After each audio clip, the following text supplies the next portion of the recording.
जय श्री हरि। जो भावना प्राचीन समय में धर्मात्मा महाराज युधिष्ठिर की थी, वही भावना आज के एक बहुत ही उच्च कोटि के राजा हैं जिनमें पाई जाती है। उन राजा का नाम लेने की आवश्यकता नहीं है, जो उनके गुणों को जानते हैं वे समझ सकेंगे। तो हम प्रतिदिन इस चैनल पर श्रीमद् भागवत महापुराण के संस्कृत श्लोकों का श्रवण कर रहे हैं, साथ ही संस्कृत श्लोकों का भावार्थ भी जान रहे हैं। संस्कृत श्लोक बड़े ही सरस विधि से गा करके हम प्रस्तुत कर रहे हैं। भागवत को गहराई से समझने के लिए हम भागवत में से ही बहुत सारे प्रश्न बना रहे हैं। भागवत में सभी कुछ है, भागवत के अनेक तथ्यों को हम समझ रहे हैं। भागवत के अनेक वैज्ञानिक घटना चक्र हैं, उनके बारे में भी हम जानने का प्रयास कर रहे हैं। तो आज हम उस धर्मात्मा राजा के बारे में भी जानेंगे और प्राचीन समय के उन्नत विज्ञान के बारे में भी जानेंगे। एक झलक हमें दिखाई देगी। श्रीमद् भागवत महापुराण के दशम स्कंद के उत्तरार्ध के 76वें अध्याय में उस घटना का उल्लेख हुआ है। मूल श्लोकों सहित हम उसका श्रवण करते हैं। श्रीमद् भागवत महापुराणम दशमः स्कंध है, उत्तरार्ध है, अथ षट्सप्ततितमोध्याय है। इस 76वें अध्याय में शाल्व के साथ यादवों का युद्ध, इस प्रसंग का हम श्रवण करेंगे। और इस 76वें अध्याय के पहले भाग का हम अभी श्रवण करते हैं। उसमें हम श्लोक संख्या 1 से श्लोक संख्या 8 तक सुनेंगे। इसके साथ ही पिछले 75वें अध्याय का सार, जिसमें राजसूय यज्ञ की पूर्ति और दुर्योधन का अपमान हुआ था, उसका हम प्रश्नोत्तर के माध्यम से श्रवण करेंगे।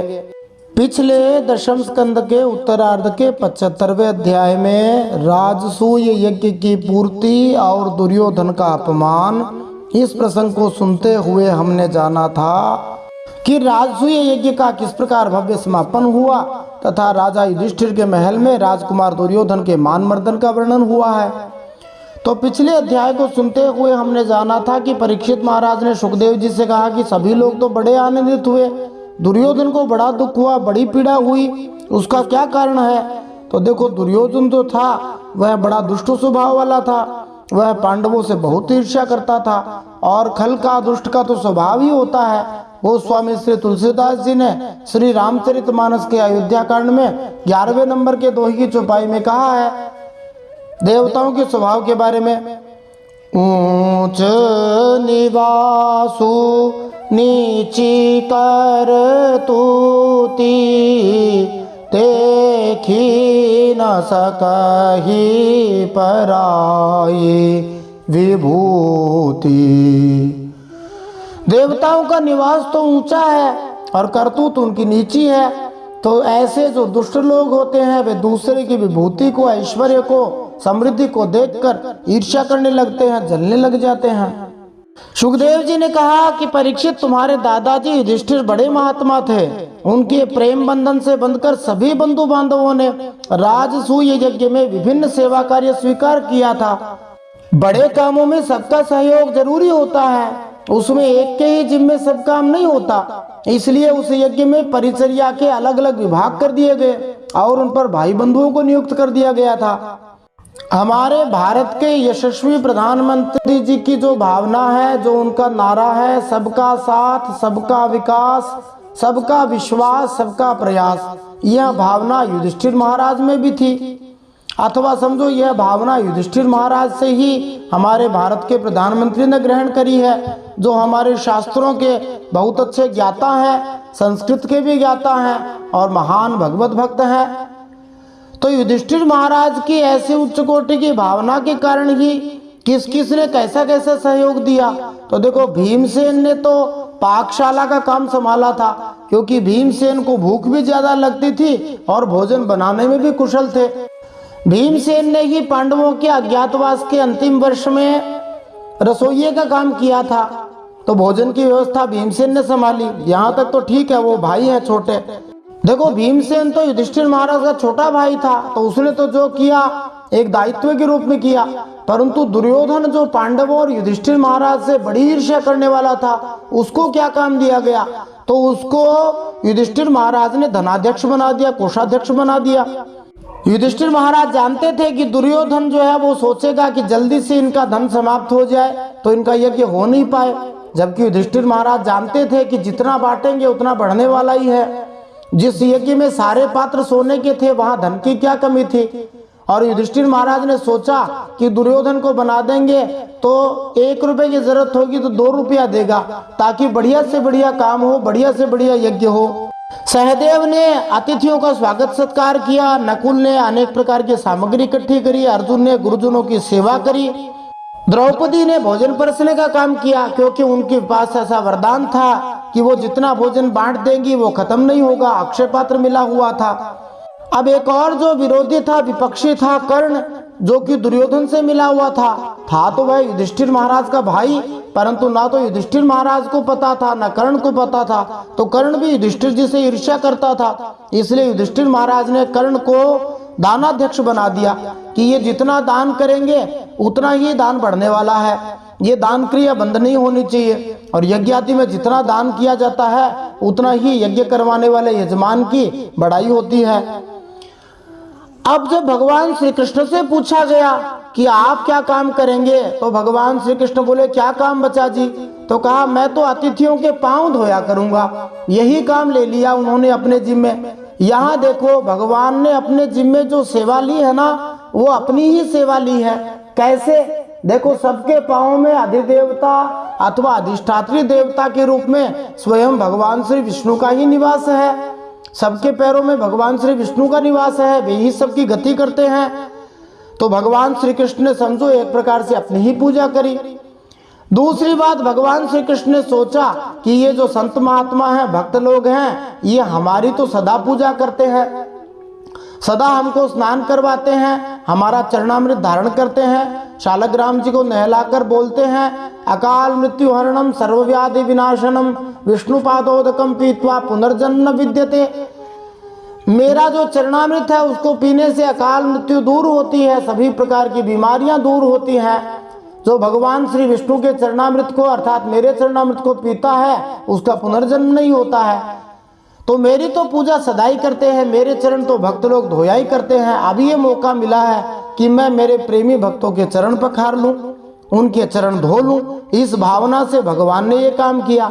एक और बात देखो, इन्हीं भगवान की इस यज्ञ में सबसे पहले पूजा हुई, मानी एक प्रकार से समझो ये राष्ट्रपति थे, और यही भगवान एकदम छोटे से छोटा काम कर रहे हैं। तो कोई भी काम छोटा या बड़ा नहीं होता है। युधिष्ठिर महाराज एक कुशल प्रशासक की तरह थे, जो योग्यता के अनुसार कार्य का विभाजन करते, और उन्होंने उसी प्रकार से किया, जिसकी जैसे रुचि हो उसको वैसा ही मंत्रालय दे दिया गया, तो वो अच्छी तरह से काम को कर पाएगा। जब यज्ञ पूर्ण हो गया तो राजा ने पुरोहितों, उच्च सभासदों, अपने संबंधियों को सुगंधित चंदन लेप, फूल मालाओं तथा उत्तम वस्त्रों से अलंकृत किया। फिर सारे लोग गंगा नदी के तट पर यज्ञ के बाद स्नान कार्य संपन्न करने गए, जिसको अवभृत स्नान कहते हैं, जो यजमान के यज्ञ की अवधि के समापन का सूचक है। इस अंतिम स्नान के पहले पुरुषों तथा स्त्रियों ने जल क्रीड़ा का आनंद लिया। तो भारत तो देश ही ऐसा है जिसको त्योहारों का, उत्सवों का देश कहा जाता है। अंग्रेजी में लेख निकालने वाले सबसे पहले यही कहते हैं, India is a country of festivals और India is a land of festivals. तो यहाँ पर तो उत्सव होते ही रहते हैं, त्योहार आते ही रहते हैं। घर परिवार में भी कभी किसी का जन्म होता है, कभी किसी का विवाह होता है, यहाँ तक कि मृत्यु भी हमारे यहाँ एक उत्सव की तरह होता है, खूब लोग आते जाते रहते हैं। तो जीवन में उत्सवों का आनंद लेते रहना चाहिए। फिर हमें महाभारत कालीन होली का भी दर्शन होता है। आजकल जैसे रंग बिखेरा करते हैं उसी प्रकार से उस समय तेल, दूध, मक्खन आदि डाला करते थे, क्योंकि उस समय मक्खन आदि, दूध आदि खूब हुआ करते थे। जब पुरोहितगण अंतिम अनुष्ठान संपन्न करा चुके तो राजा तथा उनकी रानी द्रौपदी ने गंगा जी में स्नान किया। फिर वहां पर उपस्थित वर्णाश्रम धर्म के मानने वाले सभी भक्तों ने स्नान किया। युधिष्ठिर महाराज ने नए वस्त्र पहने और विद्वान ब्राह्मणों, अपने परिवार वालों, मित्रों तथा हितैषियों की यथोचित पूजा की और उन्हें विविध उपहार दिए। तो युधिष्ठिर महाराज नारायण पर कहे गए हैं, नारायण परायण कहे गए हैं। युधिष्ठिर महाराज इसी भावना से सबकी पूजा करते हैं, पता नहीं किस वेश में आकर नारायण मिल जाएगा। तो पता नहीं किस वेश में नारायण मिल जाए, इसलिए युधिष्ठिर महाराज ने सबकी पूजा करी। और एक जो उत्तम राजा होता है उसको सबका विश्वास जीतना आवश्यक होता है। इसलिए युधिष्ठिर महाराज ने ब्राह्मण, क्षत्रिय, वैश्य, शूद्र, राजा, देवता, ऋषि, मुनि सबका सम्मान किया, सबको उपहार दिए। सुखदेव जी महाराज ने कहा कि परीक्षित, किसके लिए कुछ भी असंभव नहीं है, तो जो नारायण परायण हैं, जो भगवान की कृपा पर आश्रित रहते हैं, उनके लिए कुछ भी असंभव नहीं है। हरि भक्तों के लिए सब कुछ संभव है। यह राजसूय यज्ञ करना कोई साधारण काम नहीं था। ये युधिष्ठिर महाराज के लिए एक प्रकार से मनोरथों का महान समुद्र था, जिसे पार करना बड़ा ही कठिन था। परंतु श्री भगवान की कृपा से वह राजसूय यज्ञ बहुत ही अच्छी तरह से कर पाए और युधिष्ठिर महाराज की सारी चिंता मिट गई। हमें भी असंभव को संभव बनाने के लिए श्री भगवान का आश्रय लेना चाहिए, श्री भगवान के नाम का जप करना चाहिए। बहुत सारे लोग अपनी कामना पूर्ति के लिए भंडारा बोलते हैं अथवा सवामणी बोलते हैं, परंतु जो भक्त होते हैं वे कहते हैं कि भगवान सवामणी से तो राजी होते ही हैं, परंतु भगवान याद करने से ज्यादा राजी हो जाते हैं। अच्युतः स्मृति मात्रेण। इसलिए कोई कामना की पूर्ति करवानी भी हो तो भी भगवान के नाम का हम इतना जप करेंगे, हम भगवान की भागवत कथा कहेंगे, सुनेंगे, करवाएंगे, उससे भगवान ज्यादा राजी होते हैं, क्योंकि उससे जीव का वास्तविक कल्याण हो जाता है। सवामणी से तो ठीक है, खा लिया पी लिया हो गया, लेकिन जो भगवान का नाम जप करना है कि हम 1,00,000 नाम जप कर देंगे, हमारा विवाह हो जाए, हमारे छोरा हो जाए, छोरी हो जाए, नौकरी लग जाए, इस प्रकार भगवान से हम प्रार्थना करेंगे तो कुछ भी हमारे लिए असंभव नहीं रहेगा। ध्रुव जी महाराज के चरित्र में हमने ये देखा था कि देखो 6 महीने की तपस्या से कैसा दिव्य पद प्राप्त किया, आज तक ध्रुव तारे के रूप में चमक रहे हैं। गोस्वामी तुलसीदास जी महाराज ने तो कह ही दिया, ध्रुव सगला निज पेऊ हरि नाऊ, पायऊ अचल अनुपम ठाऊ। तो ध्रुव जी महाराज ने भगवान का नाम जप भी तो किया और कैसा उत्तम लोक प्राप्त किया। आज तक ध्रुव जी महाराज का नाम अमर है। तो भगवान का नाम जपेंगे, उनकी कथा सुनेंगे तो सब कुछ संभव हो सकता है। राजा युधिष्ठिर का राजमहल मैदानों द्वारा बनाया गया था, जिसने इसे अनेक अद्भुत गुणों तथा ऐश्वर्यों से युक्त कर दिया था। एक दिन जब राजा दुर्योधन ने यह ठाट बाट देखा तो वह ईर्ष्या से जलने लग गया। तो देखो यहाँ पर सुखदेव जी ने दुर्योधन की ईर्ष्या के 3 कारण बताए। एक कारण तो ये था कि युधिष्ठिर महाराज भगवान के परम प्रेमी थे, उनके अंतःपुर की सौंदर्य संपत्ति इतनी ज्यादा थी और राजसूय यज्ञ के द्वारा उनका महत्व बहुत बढ़ गया था। इस कारण से दुर्योधन उनसे ईर्ष्या करने लगा था। पहले भी ईर्ष्या करता था, परंतु ईर्ष्या और बढ़ गई। दूसरा कारण था कि दुर्योधन द्रौपदी से विवाह करना चाहता था। द्रौपदी में उसका चित्त आसक्त था, इसलिए भी वह पांडवों से ईर्ष्या करता था। जब स्वयंवर हो रहा था तो दुर्योधन परास्त हो गया था, इसलिए भी ईर्ष्या कर रहा था। और तीसरा कारण था कि उस सभा में मय दानव ने ऐसी माया फैला रखी थी कि दुर्योधन मोहित हो गया। और दुर्योधन ने जब देखा कि देवराज इंद्र की तरह है, ब्रह्मा जी की तरह है, ऐश्वर्य युधिष्ठिर महाराज का है, तब वह ईर्ष्या से ग्रस्त हो गया। तो 3 कारण, एक तो युधिष्ठिर महाराज के अंतःपुर की सौंदर्य संपत्ति और राजसूय यज्ञ के महत्व को देखा, दूसरा द्रौपदी में आसक्ति थी, और तीसरा युधिष्ठिर महाराज के इतने बढ़ते हुए प्रभाव को देखा। बड़ोकड़ा जलने वाला दुर्योधन अत्यंत ईर्ष्या से ग्रस्त हो गया।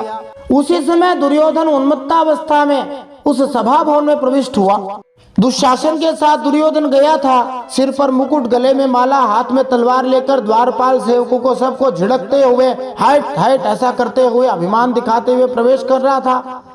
मैदानों की रहस्यमय शिल्पकला से दुर्योधन भ्रमित हो गया। उसने ठोस फर्श के कुछ भाग को तो जल समझ लिया, अपने कपड़े ऊंचे उठा लिए, धोती ऊंची कर ली और एक स्थान को ठोस फर्श समझ करके वह जल में गिर गया। जहां जल था वहां उसको ऐसे लगा कि पत्थर है और वह अकड़ में चला और पानी के अंदर गिर गया। देखो यहाँ भागवत में तो ये वर्णन नहीं आया है कि दुर्योधन जब पानी में गिरा तो द्रौपदी उसे देखकर हंसी और कहा कि अंधे के अंधे पैदा होते हैं। महाभारत में ये कथा जरूर आती है। भागवत में तो ये लिखा है कि जब भीमसेन दरबार की महिलाओं तथा राजकुमारों ने दुर्योधन को गिरा हुआ देखा तब वे सब हंसने लगे। यद्यपि युधिष्ठिर महाराज ने उन सबको इशारे से रोका था, परंतु इशारे से भगवान श्री कृष्ण ने अनुमोदन भी कर दिया था। भगवान ने कहा कि कोई बात नहीं, हंसो हंसो, कोई दिक्कत नहीं है। इस अपमान से दुर्योधन लज्जित हो गया और वह क्रोध से जलने लगा, मुंह लटकाकर हस्तिनापुर चला गया। उस समय भी भगवान श्री कृष्ण चुप रहे थे, कुछ नहीं बोले थे। तो सुखदेव जी ने कहा, देखो भगवान की इच्छा थी कि किसी तरह पृथ्वी का भार उतर जाए, ऐसे दुर्योधन जैसे दुष्टों का नाश हो जाए। और सुखदेव जी एक रहस्य की बात बताते हैं कि सच पूछो तो भगवान की दृष्टि से ही दुर्योधन को भ्रम हुआ था। सब कुछ करने कराने वाले भगवान ही हैं। आंखें नहीं देखती हैं, आंख में जो शक्ति है सूर्य नारायण की वही दिखाती है। तो भगवान ने ऐसा माया रच दिया और दुर्योधन भ्रमित हो गया, दुर्योधन अपमानित होकर चला गया। ऐसी भगवान विलक्षण लीलाएं करते हैं। बोलिए भक्त वत्सल भगवान की जय, द्वारका नाथ भगवान की जय। अब हम श्रीमद् भागवत महापुराण के दशम स्कंद के उत्तरार्ध के 76वें अध्याय के पहले भाग का श्रवण करते हैं, जिसमें हम श्लोक संख्या 1 से श्लोक संख्या 8 तक सुनेंगे। इस 76वें अध्याय में हम प्राचीन भारत के उच्च कोटि के वैज्ञानिक तथ्यों के बारे में जानेंगे। अनेक तथ्यों को हमने जाना है, भागवत को गहराई से समझा है। अब एक और भागवत की विशेषता हमें यहाँ दिखाई देगी। इसमें शाल्व के साथ यादवों का युद्ध हुआ था। तो इस 76वें अध्याय के पहले भाग को सुनते हुए हम इन प्रश्नों के उत्तर प्राप्त कर सकते हैं। ये सभी प्रश्न मौलिक रूप से श्रीमद् भागवत में से ही बनाए गए हैं और भागवत को गहराई से समझने के लिए बड़े ही उपयोगी हैं। तो प्रश्न इस प्रकार हैं, शाल्व कौन था? सौभ नामक विमान किसके पास था? किस असुर ने दिन में केवल एक बार मुट्ठी भर राख अथवा धूल फाँक कर शिवजी की तपस्या की थी? ये एक महत्वपूर्ण प्रश्न है। भगवान शंकर आशुतोष मानी जल्दी प्रसन्न होने वाले होने पर भी किससे देर से प्रसन्न हुए? ये भी एक महत्वपूर्ण प्रश्न है। शाल्व को सौभ नामक विमान किसने दिया था? देवताओं और असुरों के महान वैज्ञानिक शिल्पकार कौन थे? मैं दानव महामायावी वास्तुकार था, उसके बारे में हम जानेंगे। क्या आपने उड़ती हुई नगरी की कथा सुनी है? नहीं सुनी है तो आइए सुनते हैं। एक उड़ते हुए विमान ही नहीं, एक उड़ते हुए नगर की विलक्षण विशेषता हम जानेंगे। भारत का एक अद्भुत, अकल्पनीय, अविश्वसनीय विमान था। आइए इन सब प्रश्नों के उत्तर जानने के लिए आज इस दशम स्कंद के उत्तरार्ध के 76वें अध्याय का पहला भाग सुनते हैं, जिसमें हम श्लोक संख्या 1 से श्लोक संख्या 8 तक सुनेंगे। जय श्री हरि। नारायणं नमस्कृत्य नरं चैव नरोत्तमं देवीं सरस्वतीं व्यासं ततो जयमुदीरयेत्। भगवान श्री नरनारायण को प्रणाम करते हुए, श्री गणेश जी महाराज, माता सरस्वती, वेदव्यास भगवान को प्रणाम करते हुए, हृदयाराध्य सर्वांतर्यामी सबके हृदयों में विराजमान अनंत कोटि ब्रह्मांड नायक परात पर ब्रह्म पुरुषोत्तम जगदाधार जगन्नियंता जगदीश्वर जगतगुरु जगन्नाथ भगवान श्री हरि के पवित्र चरणों में प्रणाम करते हुए, भगवत स्वरूप श्रीमद् भागवत महापुराण को प्रणाम करते हुए, श्री सुखदेव जी और परीक्षित महाराज को प्रणाम करते हुए, अनंत कोटि सब संत महात्माओं वैष्णवों को प्रणाम करते हुए, भगवान श्री द्वारकाधीश को प्रणाम करते हुए अब हम श्रीमद् भागवत महापुराण के दशम स्कंद के उत्तरार्ध में 76वां अध्याय सुनते हैं। इसमें हम शाल्व के साथ यादवों का युद्ध, इस प्रसंग का श्रवण करेंगे। श्रीमद् भागवत महापुराणम दशमः स्कंधः उत्तरार्धः अथ षट्सप्ततितमोऽध्यायः। श्रीशुक उवाच अथान्यदपि कृष्णस्य शृणुकर्माद्भुतं नृप क्रीडा नरशरीरस्य यथा सौभपतिर्हतः। श्री सुखदेव जी परीक्षित महाराज से कहते हैं, अब मनुष्य जैसे लीला करने वाले लीला पुरुषोत्तम भगवान श्री कृष्ण का एक और भी अद्भुत चरित्र सुनो। इसमें यह बताया जाएगा कि सौभ नामक विमान का अधिपति शाल्व किस प्रकार श्री भगवान के हाथों मारा गया। शिशुपाल सखः शाल्वो रुक्मिण्युद्वाह आगतः यदुभिर्निर्जितः संख्ये जरासंधादयस्तथा। शाल्व शिशुपाल का सखा था और रुक्मिणी जी के विवाह के प्रसंग पर बारात में शिशुपाल की ओर से आया हुआ था। उस समय यदुवंशियों ने युद्ध में जरासंध आदि के साथ साथ शाल्व को भी जीत लिया था, जिससे वह चिढ़ा हुआ था। शाल्वः प्रतिज्ञामकरोत् शृण्वतां सर्वभूभुजाम् अयादवीं क्षमां करिष्ये पौरुषम मम पश्यत। उस दिन, जिस दिन शाल्व को हरा दिया गया था, सब राजाओं के सामने शाल्व ने यह प्रतिज्ञा की थी कि मैं पृथ्वी से यदुवंशियों को मिटाकर छोड़ूंगा, सब लोग मेरा बल पौरुष देख लेना। इति मूढ़ प्रतिज्ञाय देवं पशुपतिं प्रभुं आराधयामास नृप पांसु मुष्टिम सकृत ग्रसन। श्री सुखदेव जी कहते हैं, मूढ़ शाल्व ने इस प्रकार प्रतिज्ञा करके देवाधिदेव भगवान महादेव पशुपति की आराधना आरंभ कर दी। आराधना भी बड़ी कठिन करी। जिन दिनों वह आराधना कर रहा था, उन दिनों में केवल एक बार मुट्ठी पर राख फाँक लिया करता था। पांसु शब्द का अर्थ राख भी होता है और पांसु शब्द का अर्थ मिट्टी भी होता है। चाहे वो मिट्टी फाँक कर तपस्या करे या राख फाँक कर तपस्या करे, कठिन तपस्या करी। संवत्सरांते भगवान आशुतोष उमापति वरेण छंदयामास शाल्वं शरणमागतम। भगवान पार्वतीपति महादेव श्री शंकर जी आशुतोष हैं, बहुत जल्दी प्रसन्न होने वाले हैं। औढ़रदानी भी हैं, बहुत जल्दी सब कुछ देने वाले हैं। फिर भी वे भगवान शंकर शाल्व का घोर संकल्प जानकर 1 वर्ष के बाद प्रसन्न हुए।